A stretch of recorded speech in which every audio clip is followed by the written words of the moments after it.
오늘은 시편 1편 4절에서 5절의 말씀을 통해서 행복을 선택하라 라는 제목으로 함께 은혜를 나누고자 합니다. 행복을 선택하라. 2020년 유엔에서 행복 보고서가 발표됐습니다. 국민들이 자신이 가장 행복하게 살고 있다라고 느끼는 나라는 1위가 핀란드였습니다. 2위는 덴마크, 3위는 스위스였습니다. 주로 북유럽 국가들이 이 상위권에 많이 랭크되었습니다. 우리나라는 158개의 나라 중에서 61위였습니다. 우리나라의 경제 순위가 이 세계 10위인 것에 반하여서 행복지수는 좀 낮은 것 같습니다. 그래서 제가 성도님들께 한번 여쭤보고 싶습니다. 여러분 지금 행복하십니까? 혹 행복하지 않다면 우리는 왜 우리가 행복을 느끼지 못할까요? 저희 집에는 이 세상 행복한 세 사람이 살고 있습니다. 그 사람이 바로 지안이와 지호, 지안이, 지온이, 지호입니다. 행복한 얼굴로 잘 먹고 잘 자고 잘 노는 그 아이들의 모습을 보면 저도 덩달아서 행복해지는 것 같습니다. 아이들이 자주 밥을 먹으면서 보는 프로그램이 있는데 그게 뽀로로입니다. 다들 아시죠? 이 뽀로로는 이 악역이 없는, 악한 인물이 없는 참 신기한 나라입니다. 그들이 하는 일이라고는 함께 놀고 먹고 즐겁게 생활하는 것뿐이죠. 이 뽀로로가 펭귄을 캐릭터화한 것입니다. 이 뽀로로의 친구 포비가 있는데 포비가 바로 북극곰입니다. 야생에서 보면 이 펭귄은 북극곰의 먹이죠. 그런데 이 둘이 손잡고 행복하게 사는 정말 천국 같은 세상을 그리고 있습니다. 이런 것을 매일 보니 아이들이 참 행복하겠죠. 또 아이들이 읽는 동화를 보면 선한 사람들은 복을 받고 악한 사람들은 이 벌을 받는 그런 이야기들로 가득합니다. 그래서 세상의 모든 아이들이 해맑은 것 같습니다.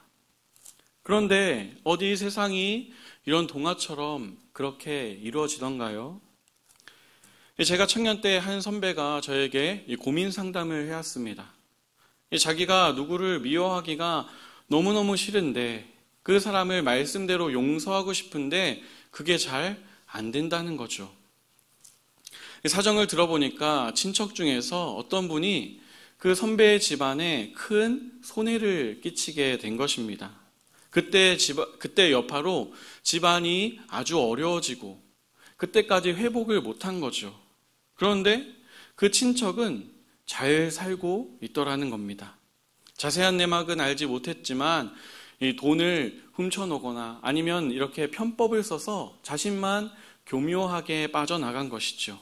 그리고 그때 일에 고마움도 모르고 이 나몰라라 하니까 이 선배가 속이 상한 것입니다. 심지어는 그 자녀들, 그러니까 선배의 이 사촌들이 떵떵거리면서 살고 잘 돼서 자신과 비교를 하니까 이 마음이 정말 어렵고 원망과 미움이 가득했죠. 우리가 알다시피 세상은 원래 그렇습니다. 우리 주변에도 이런 편법을 이용해서 이득을 챙기고 또한 어떤 회사에건 악독한 사람이 있고 악덕 사장들이 있죠. 또 다른 사람을 사기치고 다른 사람들의 눈에서 눈물을 뽑고 자신만 잘 사는 그런 사람들이 세상에는 많이 있습니다. 악인들이 득세하는 이 세상이 얼마나 소망이 없으면 나쁜 놈 전성시대라는 이 영화 제목이 나왔겠습니까? 그런데요, 이상하죠? 이런 세상 속에서 말씀을 따라 살아가며 외롭게 고공분투하고 있는 우리들에게 하나님께서는 행복한 사람이라고 말씀하고 계십니다. 너는 행복한 사람이야. 너는 행복하다 말씀하시는 거죠. 오늘 본문은 아니지만 시편 1편 1절을 보시면 복 있는 사람은 이라고 우리가 시작하는 것을 알 수 있죠.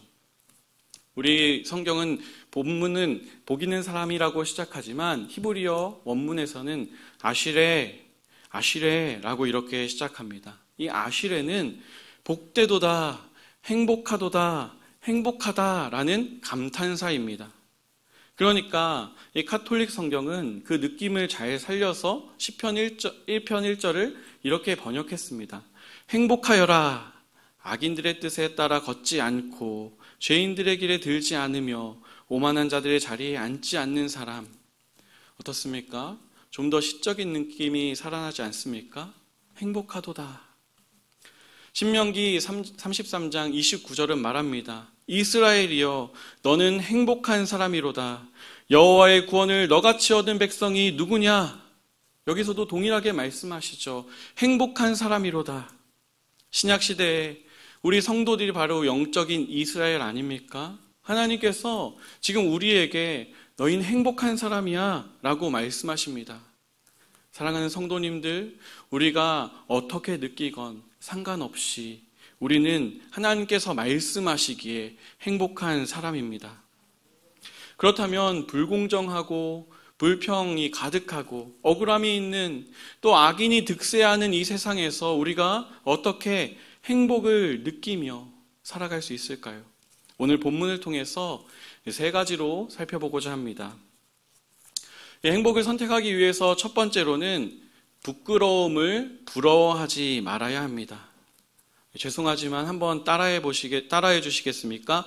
부끄러움을 부러워하지 말라. 네, 부끄러움을 부러워하지 않아야 하죠.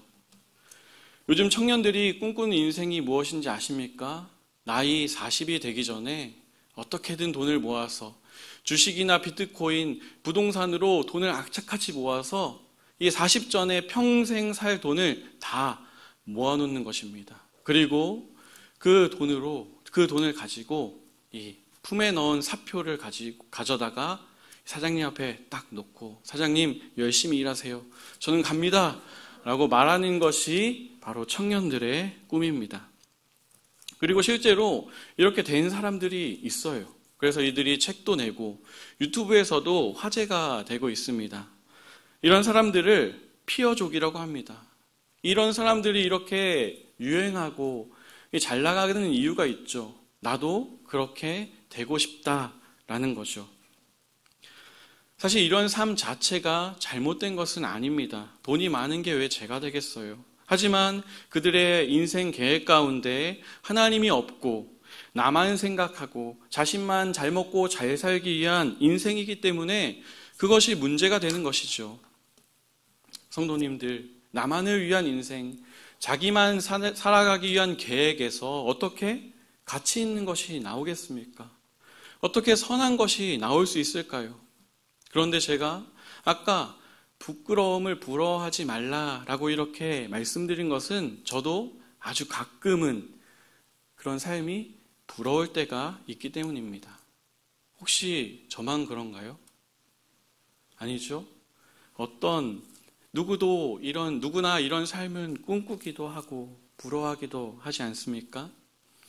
우리 말씀 한번 찾아볼까요? 시편 73편 2절에서 3절입니다. 시편 73편 2절에서 3절.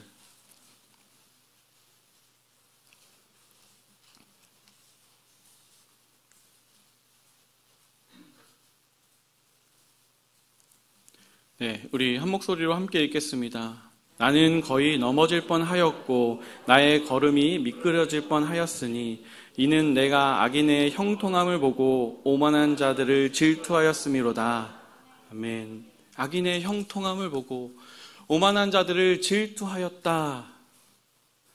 10편, 73편은 이 전체 내용을 보면 이 시인이요, 의인이에요. 하나님의 말씀에 순종하고자 아주 노력하는 사람이고 또 하나님의 공의와 정의가 이 세상에 실현되도록 노력하고 기대하는 사람입니다. 그런데 이 세상을 보니까요, 하나님의 말씀대로 살아가지 않고 하나님 없이 살아가고 오히려 불법과 불의를 저지르는 사람들이 더 잘 되는 거예요. 모든 것이 잘 풀리는 것을 보게 된 것입니다.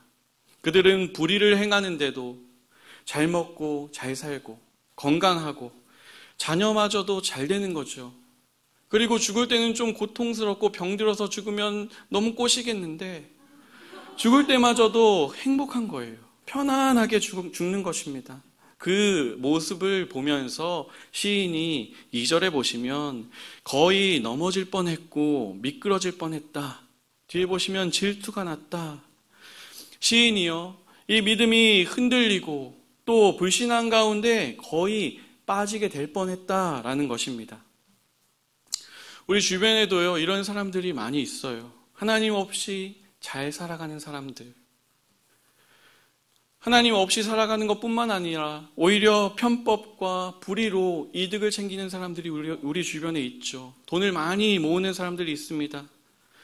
이들은요, 우리가 볼 때 자신뿐만 아니라 그 집안도 뭔가 잘 나가는 것 같아요. 탄탄한 것 같아요.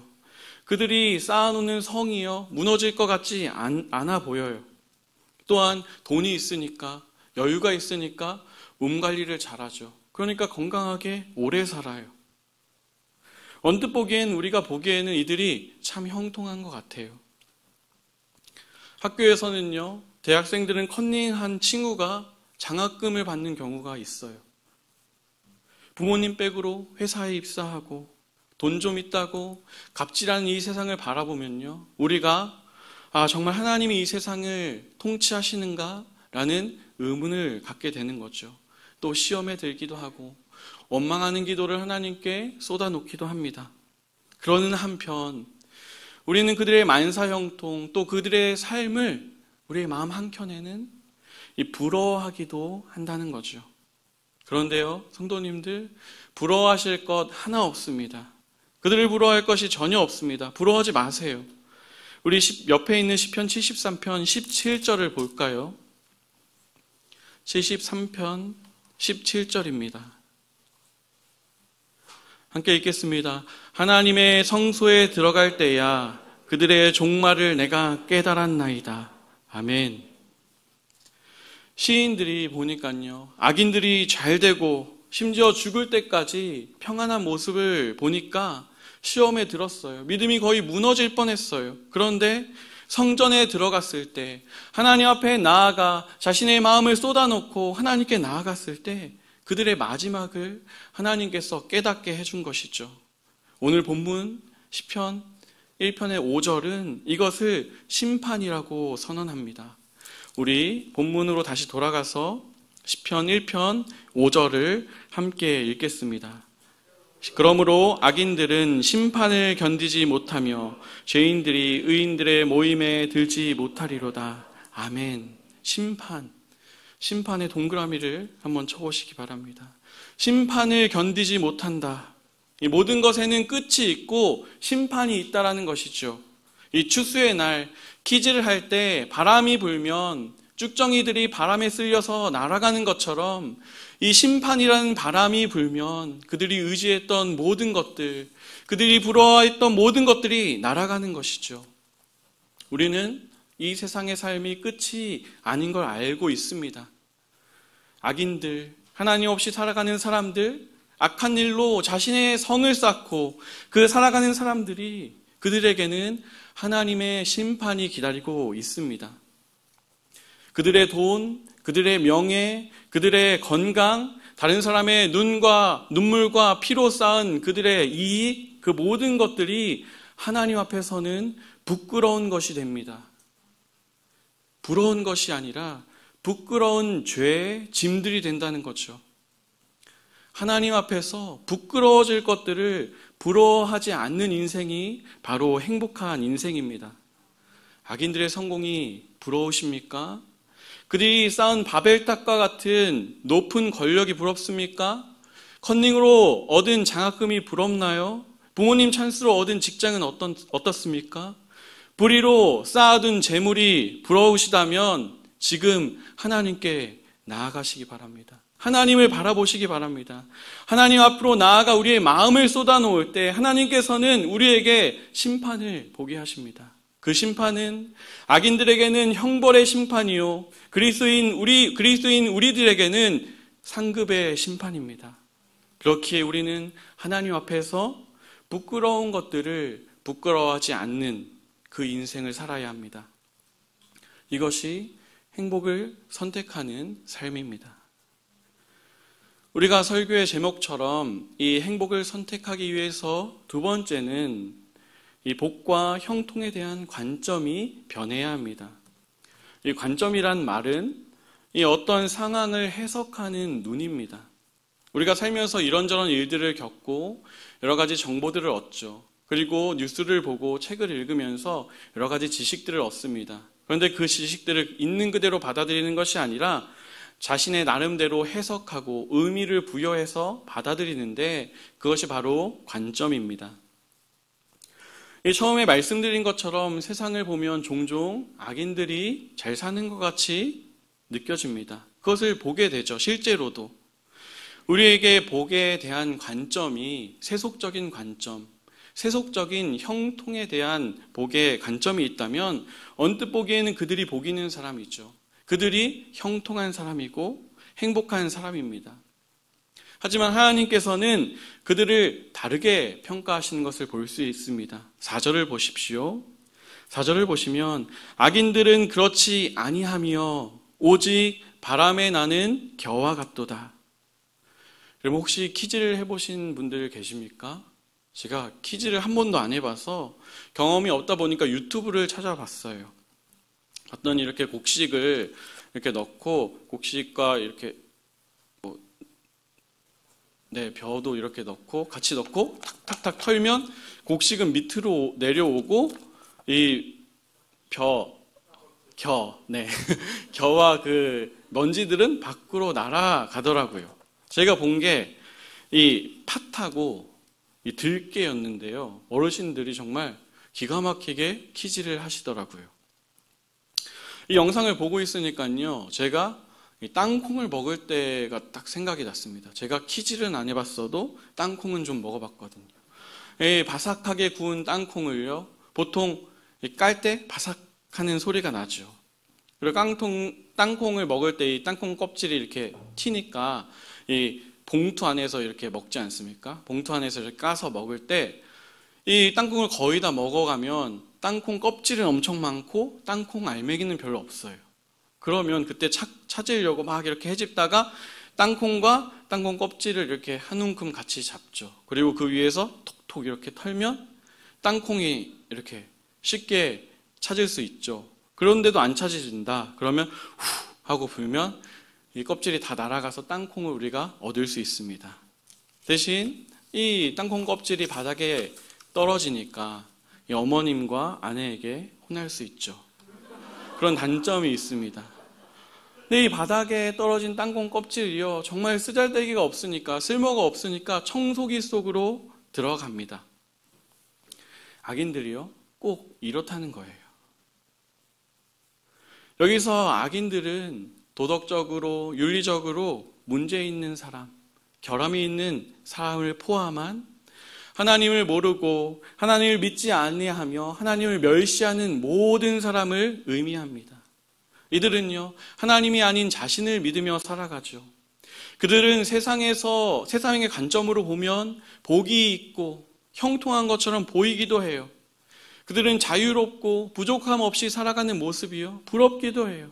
하지만 하나님의 관점으로 보면 그들은 바람에 날아다니는 땅콩 껍질처럼 쓸모없다는 것입니다. 가치가 없는 존재라는 거죠. 이 4절에 이 바람에 나는 겨와 이 대비되는 상징이 바로 3절에 이 시냇가에 심은 나무입니다.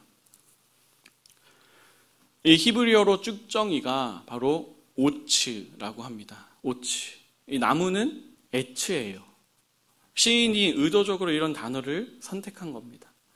오츠와 에츠, 에츠와 오츠. 발음이 참 비슷하고 글자도 한 글자밖에 차이 안 나지만요. 하나님 앞에서는 엄청난 차이가 있는 것입니다. 어제 담임 목사님께서 말씀하시고 우리가 함께 보았던 것처럼 시냇가에 심겨진 그 나무는 뿌리가 든든하기에 흔들리지 않습니다. 이 샘으로부터, 마르지 않는 샘으로부터 물을 공급받고 영양분을 공급받기에 날씨와 상관없이, 주변의 환경과 상관없이 열매를 맺고 그 잎이 푸르릅니다. 하나님 앞에서 믿음으로 서 있는 우리의 모습이 그와 같죠. 우리가 비록 가진 것이 없고 다른 사람이 보기에 보잘것없어 보이지만 하나님께서 보시기에 우리 그리스도인들은요, 샘 곁에 심기어진 나무입니다. 하나님께서 우리를 그 메마른 땅에서 옮겨서 하나님 곁으로 심으셨어요. 우리의 삶은 하나님과 동행함으로 하나님의 풍성함을 늘 누리는 삶입니다. 하지만 이 쭉정이 바람의 겨는요, 바람이 불면 날아가 버립니다. 하나님 없이 살아가는 인생은요, 뿌리가 없기 때문에 작은 문제에도 요동하고 흔들리고 날아가 버리죠. 그들이 의지하는 것은 하나님께서 후 하고 불어버리시면 모두 사라질 것들이니 그것을 의지하는 인생들이 얼마나 불쌍합니까? 우리가 행복을 선택하려면 복과 형통에 대한 관점이 바뀌어야 하죠. 변화될 필요가 있습니다. 세상의 관점이 아닌 말씀으로 변화되어야 합니다. 이러한 관점은 우리가 말씀을 읽고 묵상할 때 하나님께서 깨닫게 해주시고 우리의 눈을 여시고 점점 바꿔 가십니다. 이러한 믿음의 삶을 살아가는 사람들은 코로나로 모두가 힘들고 지치지만 하나님을 의지하며 오늘 하루도 살아갈 힘을 얻습니다. 그 아침에 하나님, 오늘도 우리의 삶을 주님께 맡겨드립니다 라고 고백하며 그 고된 삶을 시작하죠. 또한 세상을 보며 소망 없고 어두워져가는 그 세상이지만 하나님의 나라와 하나님의 영광을 바라보고 빛과 소금으로 그 일터로 가정에서 살아갑니다. 또한 복과 형통에 대한 관점이 바뀐 사람들은 자족하는 삶을 살 수 있습니다. 하나님 없이 살아가는 사람들, 돈과 권력, 즐거움을 벗삼아서 의지해서 살아가는 사람들을 부러워하지 않고 하나님께서 주신 것들을 감사하며 그 안에서 만족을 얻으며 살아가는 삶, 이것이 행복한 삶입니다. 바울은 빌립보서 4장 11절에서 12절을 통해서 빌립보 성도들에게 이렇게 말합니다. 내가 궁핍으로 말하는 것이 아니라 어떠한 형편에든지 나는 자족하기를 배웠노라. 나는 비천에 처할 줄도 알고 풍부에 처할 줄도 알아. 모든 일, 곧 배부름과 배고픔과 풍부와 궁핍에 처할 줄 아는 일체의 비결을 배웠노라. 우리가 이 샘 곁에 심겨진 나무처럼 하나님께서 공급하시는 그 은혜, 하나님께서 주신 그 삶을 감사하며 자족하는 올 한 해가 되시길 축복합니다.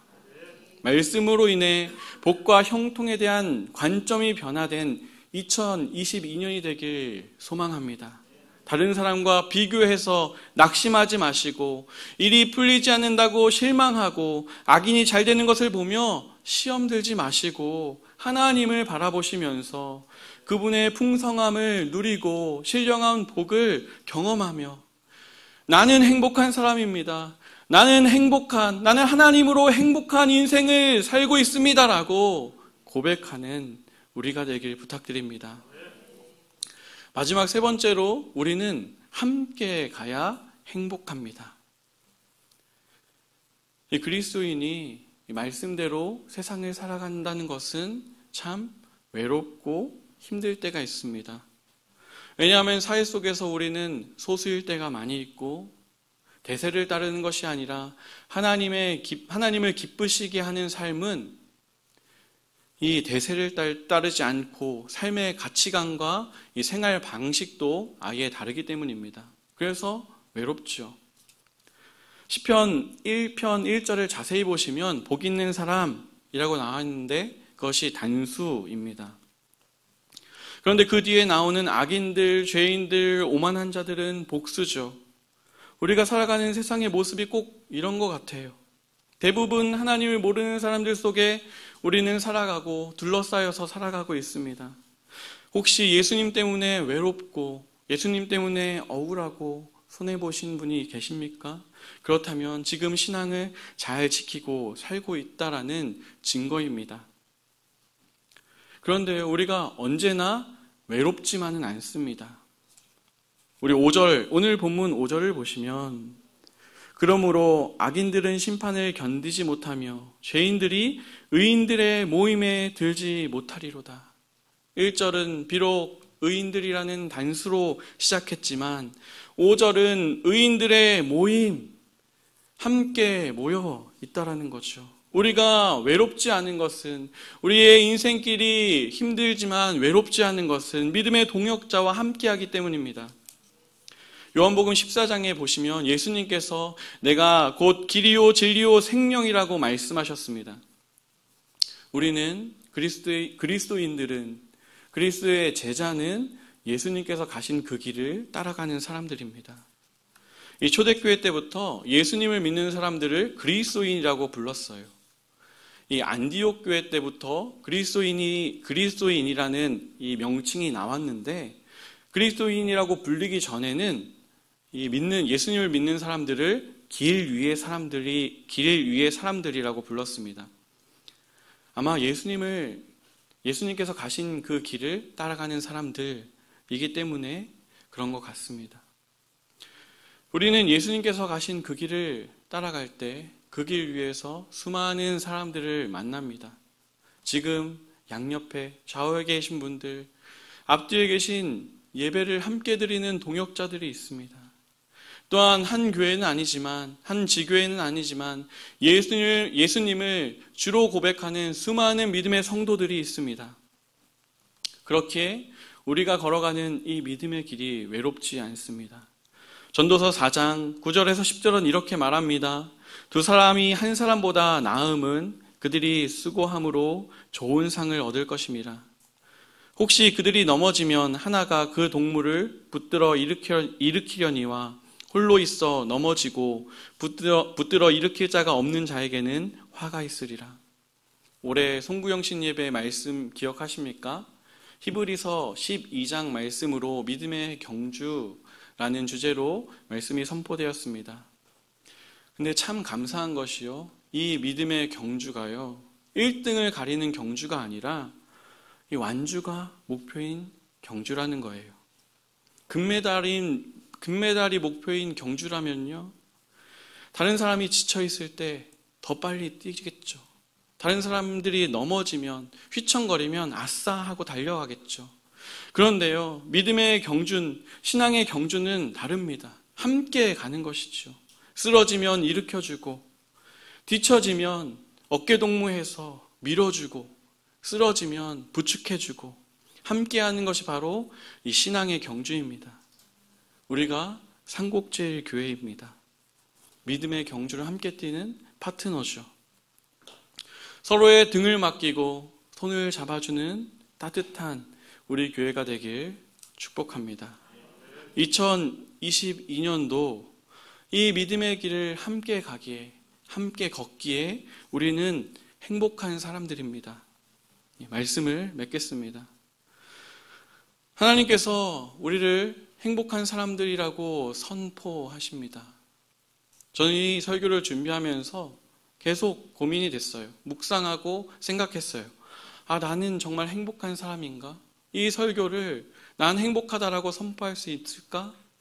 말씀을 묵상하고 설교 원고를 작성할 때 나는 행복한 사람이구나 납득이 되더라고요. 그리고 나는 행복한 사람입니다. 예수님으로 행복한 인생을 살고 있습니다라고 자신 있게 선포할 수 있게 되었습니다.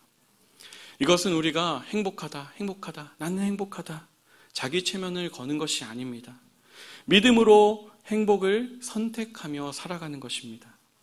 그러기 위해서 우리가 첫 번째는 하나님 앞에서 부끄러워질 것들을 부러워하지 않는 인생이라고 했습니다. 두 번째는 복과 형통에 대한 관점이 변해야 한다.